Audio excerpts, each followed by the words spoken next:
हजरत नबी करीम अलैहिस्सलातु वस्सलाम फरमायो त मुंहिंजी उम्मत में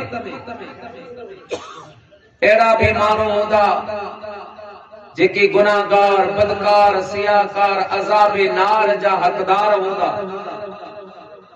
कबर में वेंदा हुननि ते अज़ाब थींदो, पर जॾहिं उहे कबर न मां उथंदा त अल्लाह तबारक व तआला उन्हनि खे जन्नती बनाए छॾींदा। प्यारा मुसलमान भाइरो, मुंहिंजे महबूब करीम सल्लल्लाहु अलैहि वसल्लम ईअं जो इरशाद फरमायो, मुंहिंजा उम्मती गुनाहगार हूंदा, बदकार हूंदा, अज़ाबे नार जा हक़दार हूंदा, पर जॾहिं कबर न मां उथंदा उहे जन्नत जे बणिजी वेंदा। त असहाबन अर्ज़ कयो, या रसूल अल्लाह, या हबीब अल्लाह, अवां जो फरमान आ त इज़ा मात इब्नु आदम इनक़ता अमलुहु, जॾहिं इंसान मरी वेंदो आहे उन जे अमल जो सिलसिलो ख़त्म थी वेंदो आहे। यानी कबर में नमाज़ न आहे, कबर में रोज़ो न आहे, कबर में हज ज़कात ऐं ख़ैरात न आहे, कबर में का बंदगी कम कान ईंदी आहे।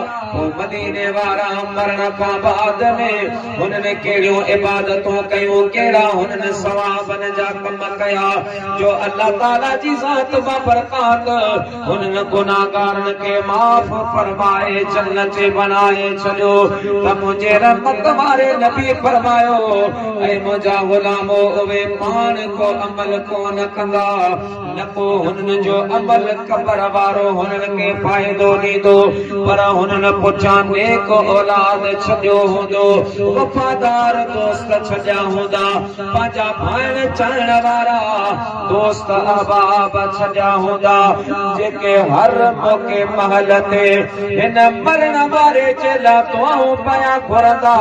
अल्लाह ताला जी ज़ात बाबरकात उन ज़िंदा जे दुआनि खे क़बूल फरमाए, हिन मरण वारे खे रब माफ़ करे रब जन्नती बनाईंदो आहे।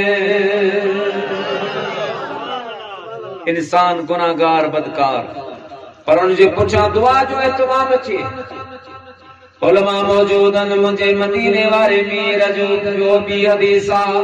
पाण करीमन फरमायो, जिते मुंहिंजा 40 उम्मती गॾु थींदा, उन्हनि 40 उम्मतियुनि में हिकिड़ो अहिड़ो बि हूंदो आहे जंहिंजी दुआ या आमीन जे बरकत सां अल्लाह ताला जी ज़ात बाबरकात उन्हनि जे दुआ खे क़बूल फरमाईंदो आहे।